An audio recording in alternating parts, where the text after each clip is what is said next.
What if the Garden of Eden really existed somewhere on Earth? Botswana, a land of savanna and desert in southern Africa, is heir to a wealth of wildlife. The region of the Kalahari covers almost the entire country and is a sanctuary for wild animals. From the desert sands to the oasis of a lush delta, the Okavango is the river that never reaches the ocean. It vanishes into the sands of the Kalahari. Botswana, with its 2 million inhabitants, has managed to preserve its magnificent wildlife. This is a safe haven for elephants. You can't find a more beautiful sight than this, hey? This is paradise. Someday, Botswana may be their last refuge.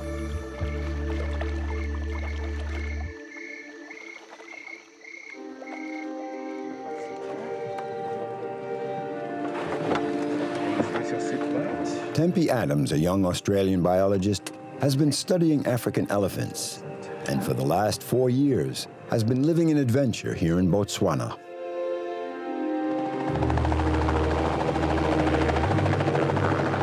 Tempe prefers roughing it in the splendor of the bush to the comforts of a laboratory in Sydney.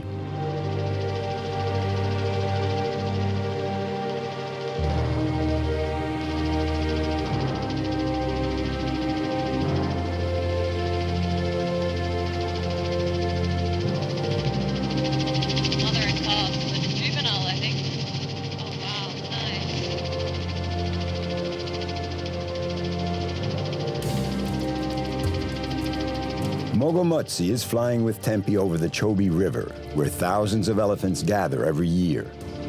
The helicopter allows them to spot the herds that are beginning to move into the northern part of the country.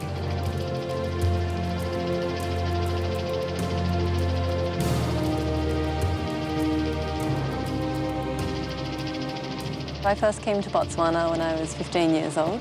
It was a trip with my mum. My mum's always wanted to come here, and it was really exciting, and I completely fell in love. It was amazing. So that was over 10 years ago now, and I just kept thinking of ways that I could end up coming back and doing more work, or actually living, creating a life here and working and living here. From that first trip that we had the most incredible experience with some elephants down in an area called Savuti. And my elephant story started in Botswana. So it just, in a way, just felt completely right for me to come back after that experience. It was a way I wanted to learn more about them, and I was fascinated, completely hooked from that experience. Botswana is home to the largest elephant population in the world, 130,000, more than a quarter of all of Africa's elephants.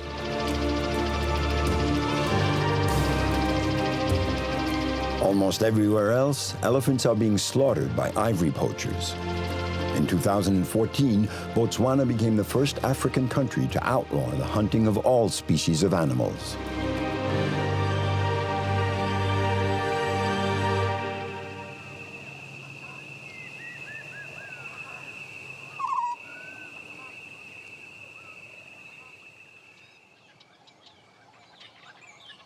Tempe is completing her doctoral thesis in zoology and at the same time working for an NGO, Elephants Without Borders. For 4 years, she has devoted herself to the cohabitation of humans and elephants, which presents certain problems. Each of these colours represent a different elephant, a GPS satellite-coloured elephant. So in each point represents hourly movements, where that elephant was at that specific hour. I'm basically trying to look at ways in which humans and elephants can coexist. So I think it's absolutely possible. With human development, with maintaining the wildlife as it is, I think it's absolutely doable. And that's kind of what I'm exploring, different ways in which we can coexist and getting the human side of the story, but I also very much study all the wildlife that comes into the human areas. And I think it's really promising. My results have been really promising. Like if we can make it work in Botswana, where we have the world's largest population of elephants, then I feel like we really could make it anywhere.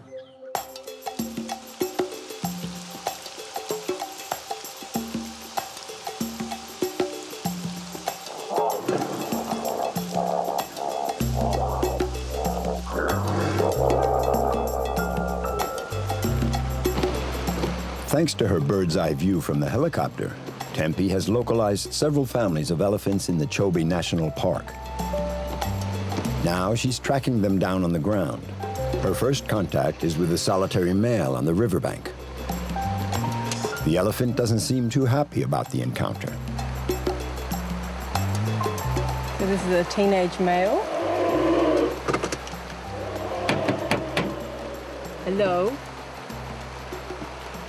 He's giving us a nice little warning.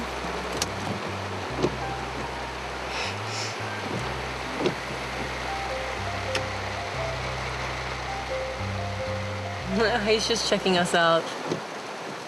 He's saying, "What are you doing down here? We've come to see you." Simple intimidation.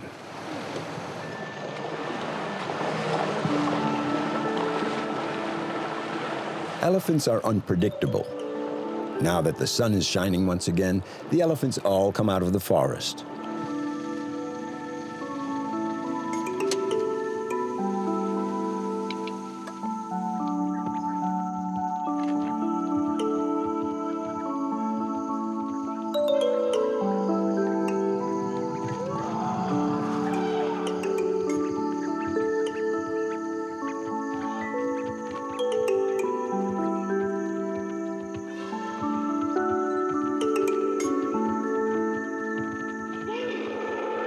Tempe spends days on end observing their behavior.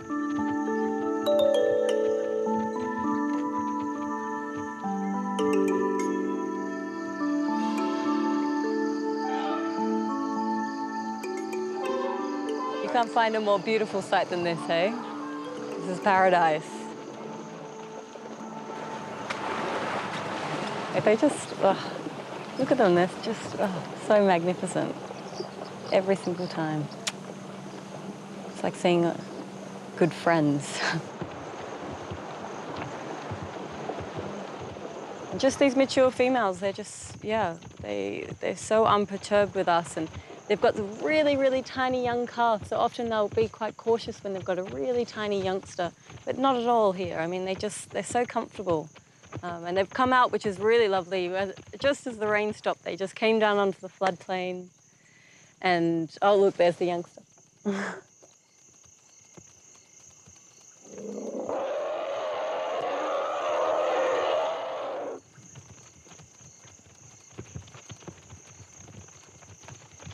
In The Roots of Heaven, the French novelist Romain Gary writes that elephants are the most beautiful and noble manifestation of life.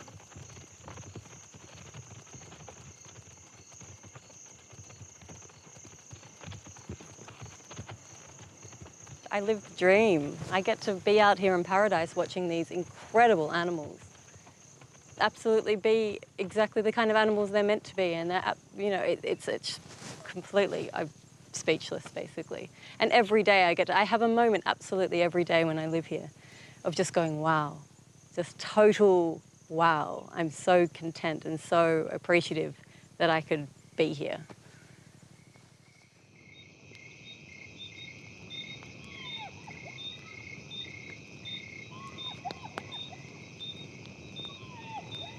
Tempe is often on her own and is so passionate about her work that she has no qualms about spending a night out among wild animals.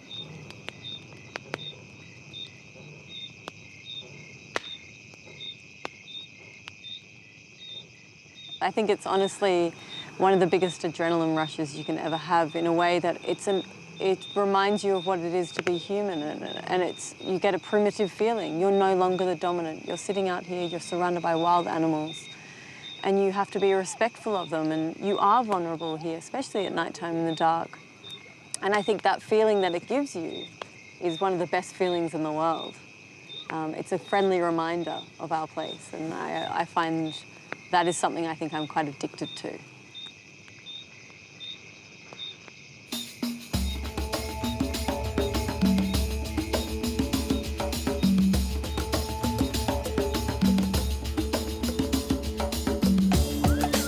The region where the Chobe River flows into the Zambezi borders 4 countries: Namibia, Zimbabwe, Zambia, and Botswana.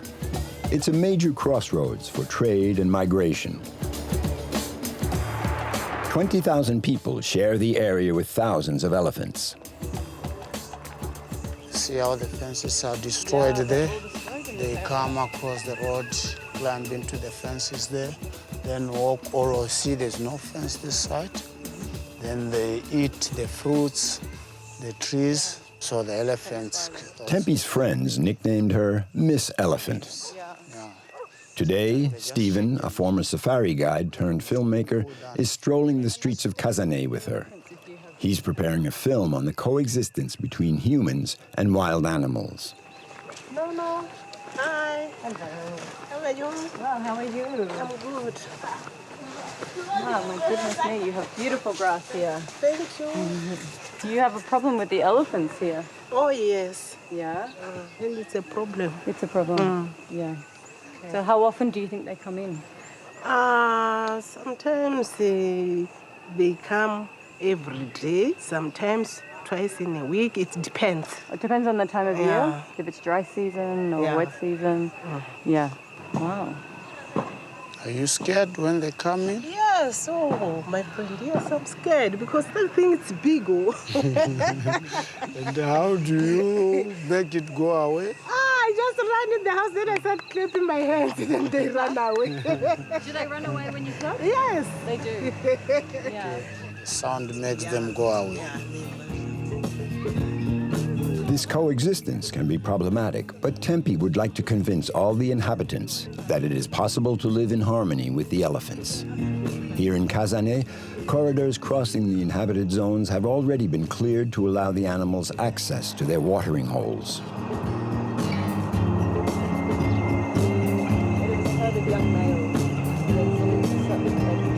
The wildlife's really clever because the Botswana side is actually a protected forestry reserve, but on the Zimbabwe side it's a hunting concession. And obviously hunting is seasonal, so the wildlife will move between, depending on when the hunting season's on to when it's not. So they know where the safer haven is and when they're not going to get harassed. So they'll often just move between these borders. So when we say, Botswana's elephant population or their wildlife population, it's actually they're constantly moving between the Zimbabwe and Botswana sides.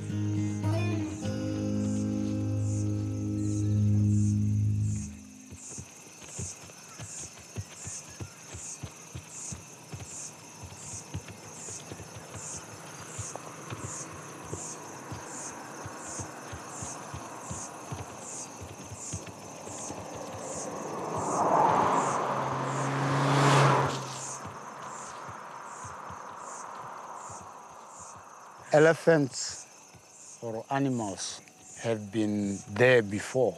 We're taking much of their territory by building more airports, more farms. We leave them with less space for food because we take up their trees, grass, and so they get confined in a small area whereby there's congestion and competition for food.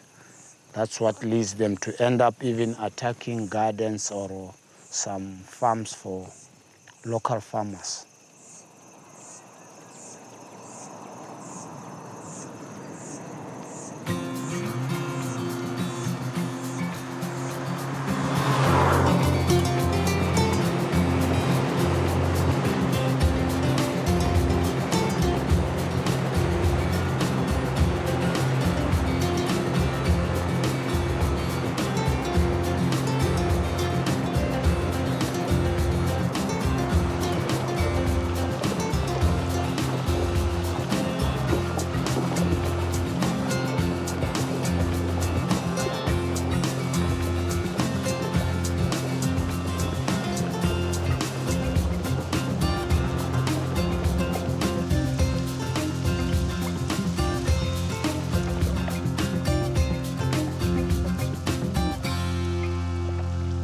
What I found in my work is elephants are adapting to different human practices and human behaviour, which is phenomenal. I mean, elephants know where's safe, they know where's not safe, they know when there's lots of human activity going on, they know when there's poaching, they know when there's civil war going on.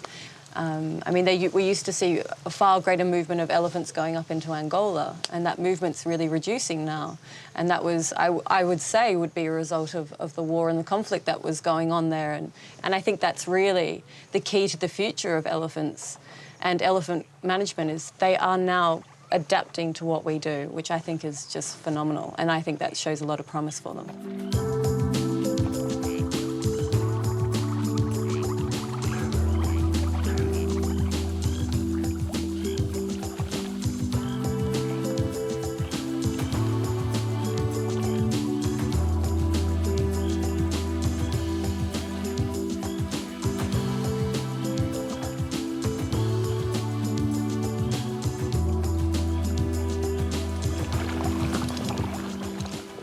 I have a perfect job.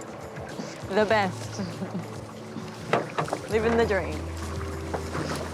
The dream came true. I'm living the dream. Yeah, it was absolutely picture perfect. Look at it. I mean, with the sunset right now and the colors, and this bull just let us come all around him, and he was so relaxed and just eating the grass. It was just perfection.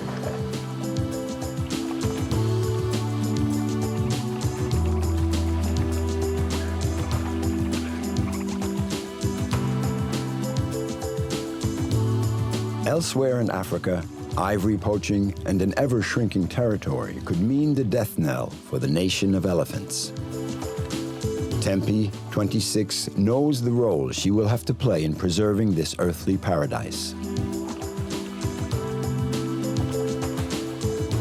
From observing them in Botswana, she has learned that the elephants of Africa are indispensable for the beauty of the world.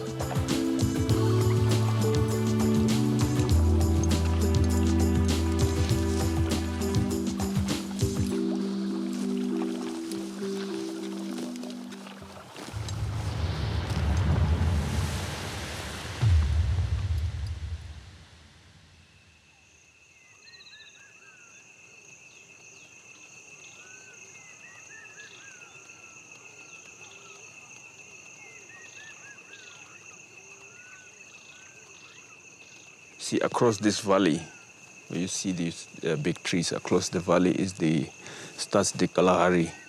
That's where we come from. Our forefathers come from there. That's where I grew up. Prince Wright is a son of the Kalahari. This region of southern Africa, beyond the horizon of bush and savanna, is where he was born 42 years ago. Prince is passing on his love of the bush to Nimrod, his 14-year-old nephew. Now he's setting out with him on a voyage of initiation, a sort of rite of passage. It used to be that to become an adult, a young adolescent had to venture out into the bush alone and not come back to the village until he had killed an antelope. We are close to Okavango Delta, Okay. and which is the Okavango Delta is still in the part of the great Kalahari Desert, okay? In the middle of Norway, the Kalahari, the wilderness.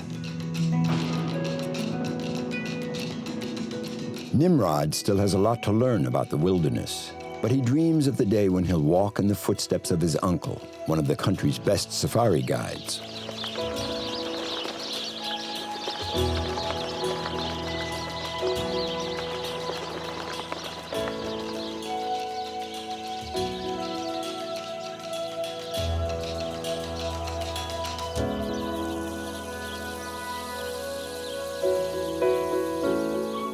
Prince and Nimrod are descendants of the San tribe, the original inhabitants of this part of Africa.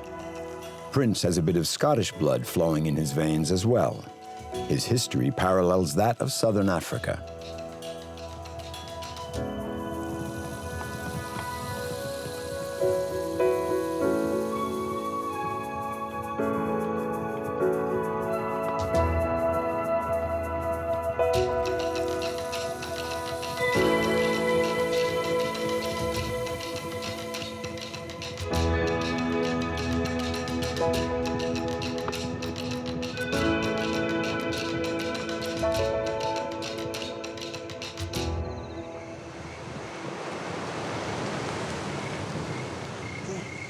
And then you put your feet under the tent because we are lifting it.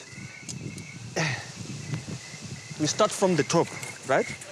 Okay, lift up, and here you put, and here you put, okay. I think it's okay now. I started when I was very young.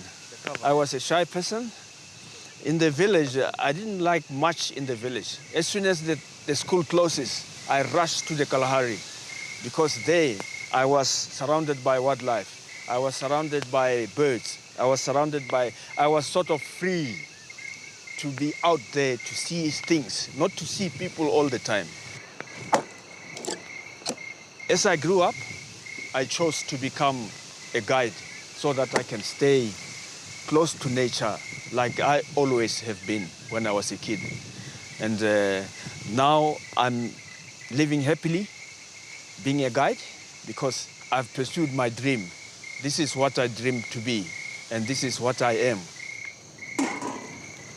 Understanding the bush. Prince inherited that from his father and the old bushmen he grew up with. This grasp of the wild can't be learned in school, but neither is it innate. I take a lot of time at school, so I don't have that time to go and discover and know other animals.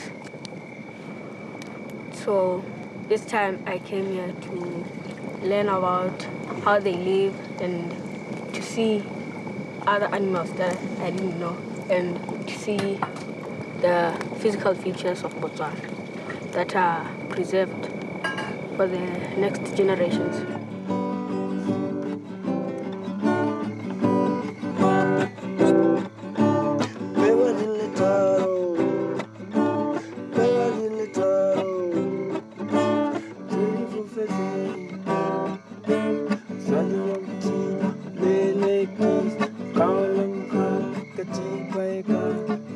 This world of theirs is an invaluable treasure, and Prince wants to pass it on to Nimrod and his children.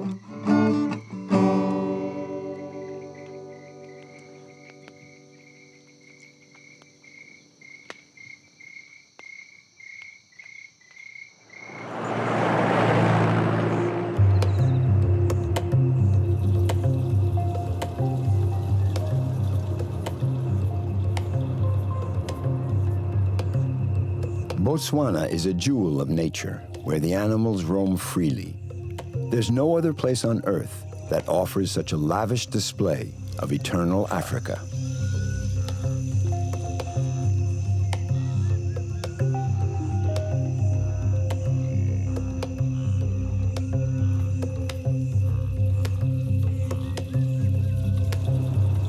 Prince, who's been a guide for more than 15 years, knows Botswana's most beautiful spots. His safari season lasts 6 months.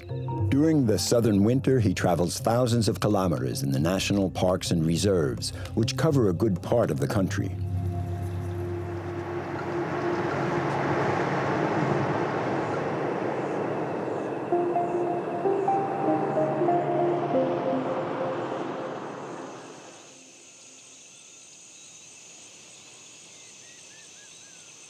Look with your binoculars, you see that small protrusion in the water there? A small... See, Yeah, I can see that. Yeah, it's a crocodile. He's probably looking at us. One needs to have experience of the bush, and he must know what's going on around, and he must be able to tell the signs of the wild, like footprints, like sounds made by animals, like sounds made by birds, and the behavior as well, because it helps a lot if you know the behavior, then you can tell what kind of situation that animal is in. Like, for example, if you hear a squirrel say, then you know that there is something which is not right. And the squirrel can see something that you cannot see.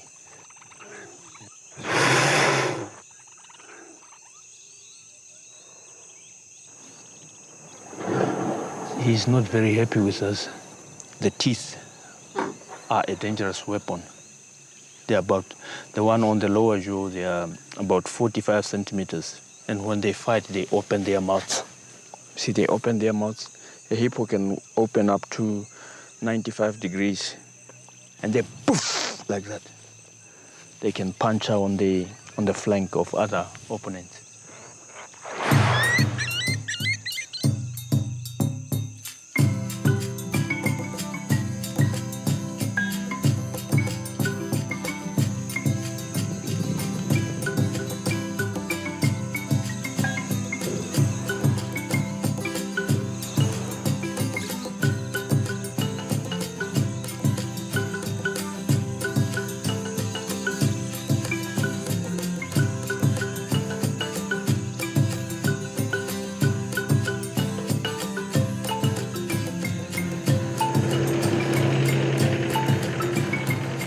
Nimrod pursues his apprenticeship in the savannah. Only 14 years old, and here he is feasting his eyes on nature in its purest state.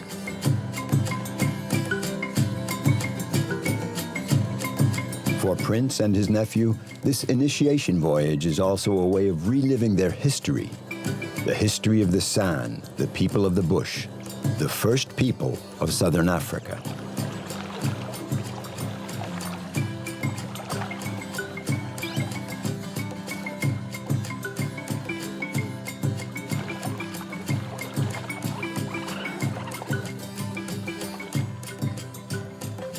Their tribe of hunter-gatherers has been called those who follow the lightning because they wander according to the availability of water and to the rhythm of the rainy season, always in search of fruit, roots, and water.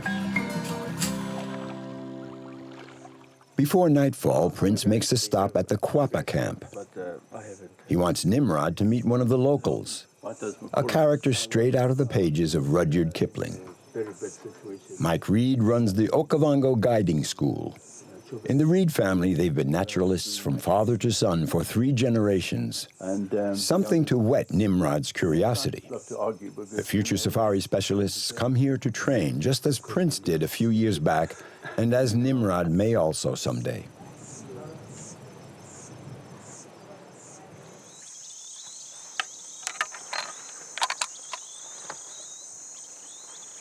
We always walk with a rifle, but we walk as if we don't have a rifle. So we don't go into a danger zone of the animals. We walk so that we're still in the comfort zone and the animals are far enough away for us to make preparation to back away.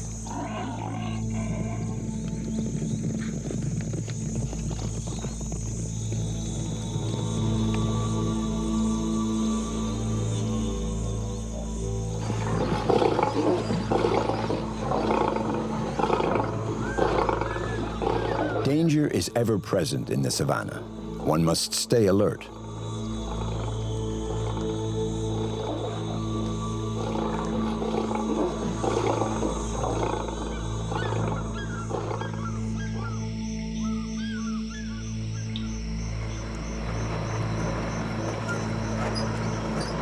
Mike knows the Quapa Reserve like the back of his hand. At nightfall, he takes Prince and Nimrod to a watering hole near the camp. Mike has assured them that it's a very popular spot with the animals.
Yeah, this is my first time. And I'm very happy to see the buffaloes.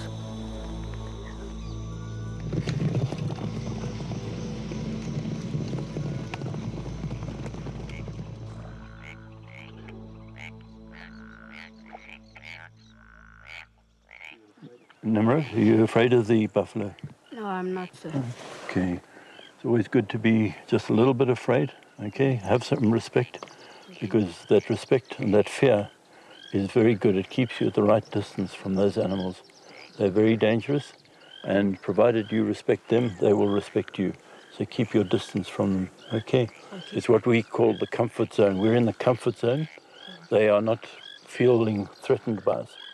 As soon as we go a little bit further, they will start getting nervous, and they then have either got the opportunity to flee or they can fight, and they will come at you.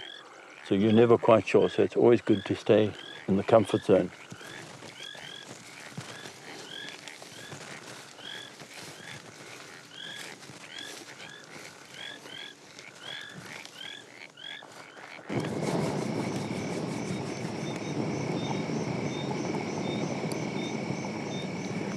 I came with my uncle, and he taught me a lot of things that I didn't know. And when I go back home, I'm gonna also tell my other friends to know about what my uncle told me here. So I'm very like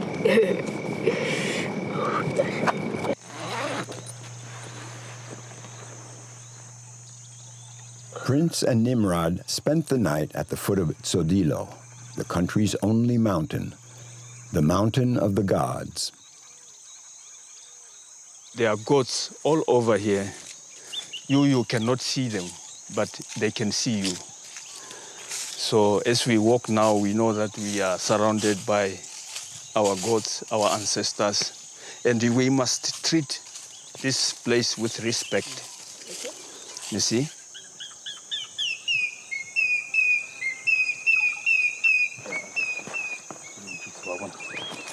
More than 4,000 rock paintings have been catalogued on these cliffs, the cradle of the San people. They depict scenes of prehistoric life and date back at least 25,000 years. To the right, you see? rhino. A rhino. Good. You know your animals, eh? Yeah. And as you go up there, it's What's that? a giraffe. Oh, But you see, it's not in the same posture as the others. yeah. That's a dead one. Oh. Yeah. You see, it's a story here. Some people believe that when God came to this side of the world, he came and landed on this mountain. That's why it's sacred. And that's why they converged here to pray to God, to paint, to do everything here. They regard this place as very, very holy for them. So whenever I'm here, I feel I belonged here, and I belong here, and in future I will always belong here. This is the place to be. There is nothing else. Right now, what I feel inside is I'm at peace with nature, just being here. That's why I brought my nephew here today, to show him what truly we are as a people and the beauty that we have, and then pass it on to the new generation.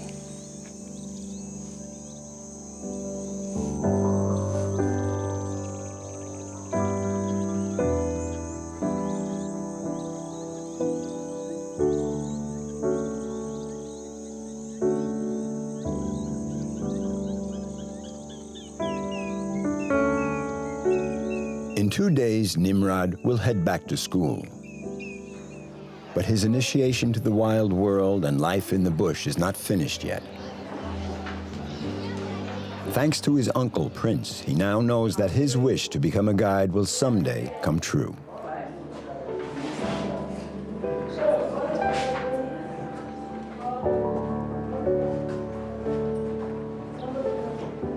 Gazing out of his classroom window, Nimrod, like all children of his age, is probably thinking that the wildest of dreams can, indeed, become reality.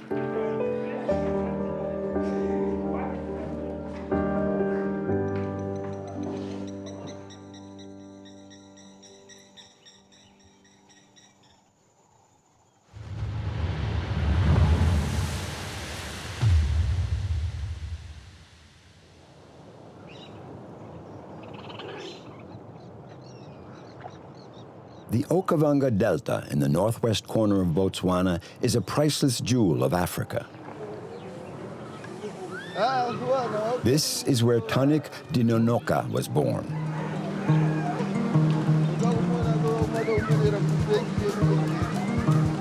Everyone knows him here in the village of Etcha. Tanik was orphaned very young, so he and his brothers had to learn how to make their own way. He's a generous, cheerful, and resourceful man.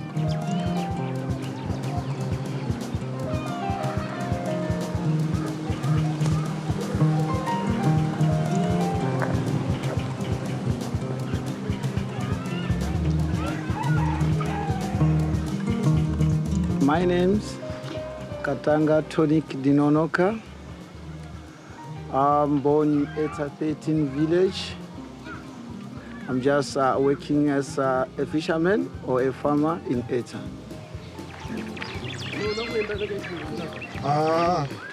In the village or in the country as well, if somebody is in need, they have to ask me to assist. If possible, I can give hand. It doesn't mean that to help is money. No, it's just to give. Yes.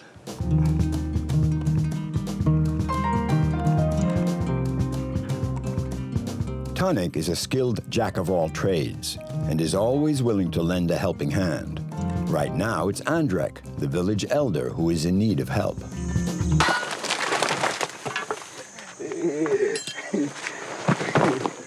A few weeks ago, his farm was completely destroyed by fire, a severe blow for the 89-year-old man. Tanik has promised to build him a new hut. This one is really deep down. There's no way I can do this on my own. This is all that's left of Andrek's farm.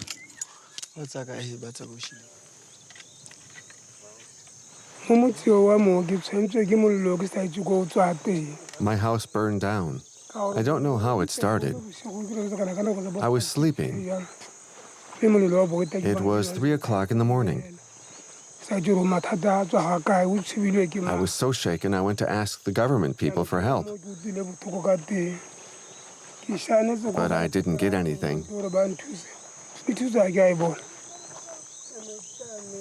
Just a few weeks ago, this looked like a normal little bush village.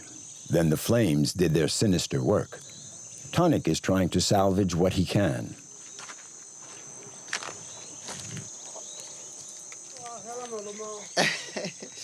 Andrek is slowly recovering from his ordeal. He wants to start anew, look to the future, and leave this unlucky place. But without the help of a few good people, he won't be able to go back to farming.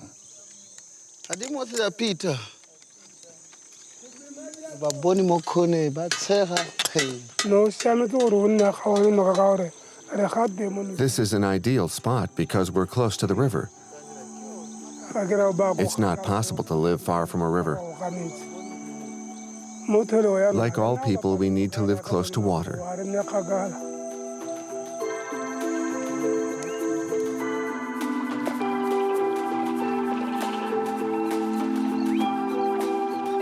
Tanik will get to work in a few days once he has assembled the necessary building materials.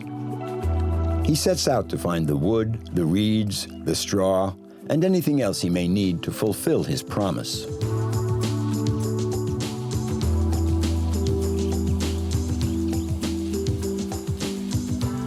Tanik and Andrek live in the heart of a region that is one of a kind, the delta of the Okavango, a river that seems to refute the elementary laws of geography. The waters of the Okavango never reach the sea, for the river vanishes into the sands of the Kalahari Desert. Despite that, it remains the lifeblood of the men and women of the region.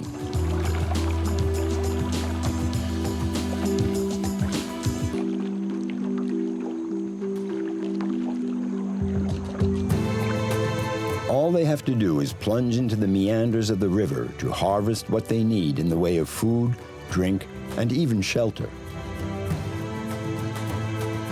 In the Delta, the time for a fishing trip, to build a house, to start one's life over again from scratch, is not the same as elsewhere. It flows slowly with the relaxed pace of this river that turns its back on the oceans.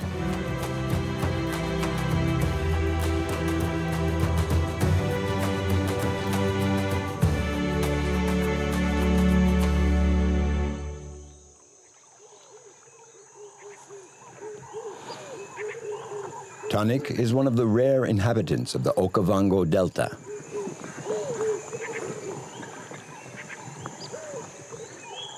The Okavango is also a haven for hippos and Nile crocodiles, two of Africa's most dangerous animals.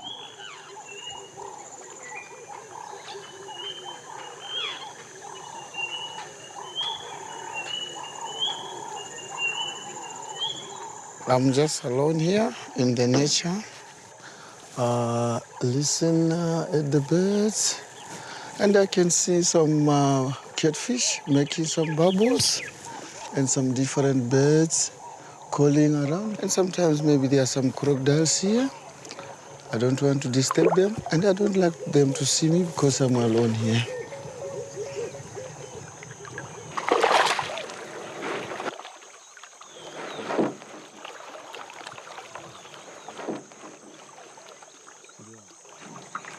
Today I'm very lucky because I can see I had 3 fish and 1 bubble fish, which means I had a lot. There was nothing which like crocodiles and hippo which was disturbed my net. You can see it is very free and it catch lots of fish, nothing was disturbing it.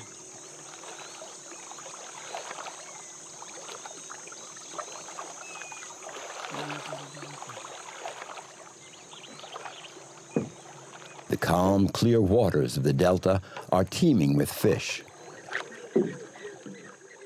Tonic takes only enough to meet his needs.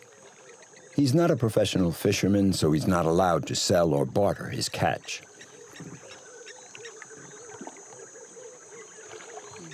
The Delta, it supplies us with a lot of things. Like with our building materials, we get it from or in the Delta, like reeds to make our traditional walls, our compound, the grasses to thatch our house, even our transport, the Mukoro. We use the water from the Delta to drive from one area to the other to fetch all those materials which are needed in our place.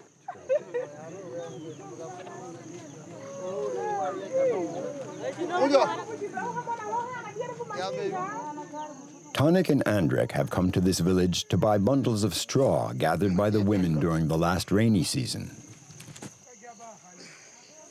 This little village of the Okavango is specialized in basketry and straw for thatching roofs. The sun is blazing and all the vendors are eager to show Tonic their goods. I'm looking for some grasses which I can use to thatch the old man's house. And while I'm looking at the grasses, some they are okay, some they are worn up or tattered up. You can even see the inner part of it, but it's okay. We can take some which are good and we leave those ones which are not good to be used to thatch the house. In the shade of the acacia trees, Tonic and the vendors plunge into their bargaining session. Maria, who speaks for the other women, manages the negotiations, and she's determined to get a decent price for their hard work. I think this one is good. Okay, some are really short. That's because they were eaten by termites. This one is no good at all, but the rest is all right. 31. How many did you give? 14. And you? 10. And 7 here. That makes how many in all? Tanik needs about 30 bundles of straw to thatch the roof. That'll bring in a tidy sum for the village.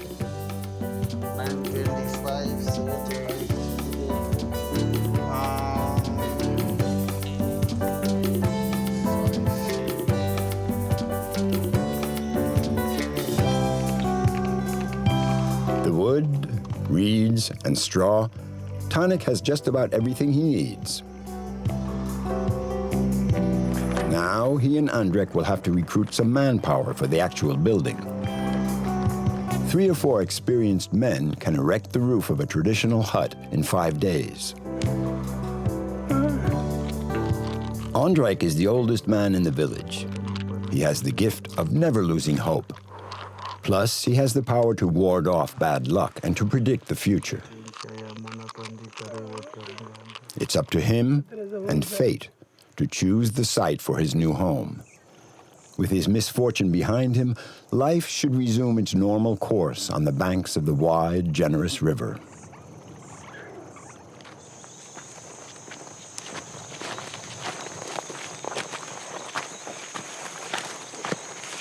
And here's the outline of Andrek's new hut, a few hundred meters from his old farm. Okay. Evil spirits exist, and I don't like that. I have a lot of children, 12 in all, and they have children. So if one of my grandchildren should get really sick someday, their parents would be suspicious if I didn't move away. If they were to have problems later on, my children would say it's the old man's fault.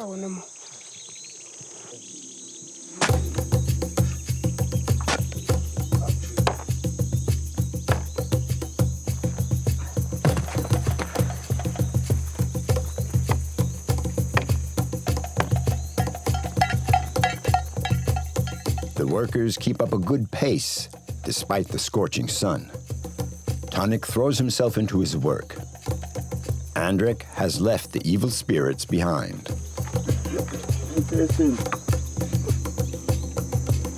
Tanik has recruited 2 colleagues to help him, Love Moore and Jimbo, both sympathetic to old Andrek's plight.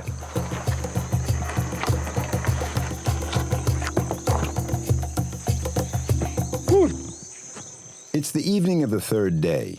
They've laid the foundation and erected the framework. Yeah, I'm very proud of what I did. So this is one of the very best house that I normally build, but it's the best when I'm looking at the pillars. They are very, very well prepared. Even looking at the structure is very nice. This evening, the silence of the dusk is pierced by the beating of drums and the singing of women. It's the beginning of winter in Botswana. This celebration marks the end of the rainy season.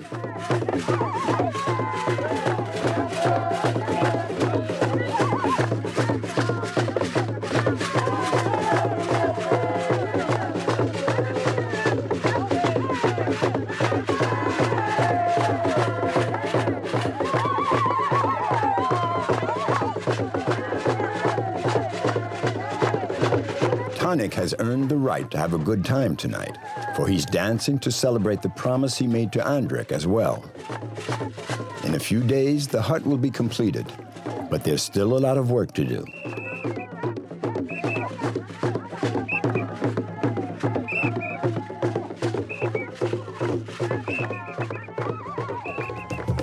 The building crew is busy roofing the hut. Once again, Tanik has proved that he is a man of his word. And in a few days, Andrek will have a new hut, the first of his future farm. Mr. Andrek will remember me in the future as his son who helped her to make the first house in a new place. So that people who are going around here, they can see it in their face and see how nice the house is. Then they will be happy. Maybe sometime they will hire me to come and do the traditional house for them. He Here in the heart of the Delta, this kind of solidarity is widespread. In this corner of Africa where man's wealth is not measured by his possessions, a great friendship has just been sealed between an orphan and an old man of the Okavango.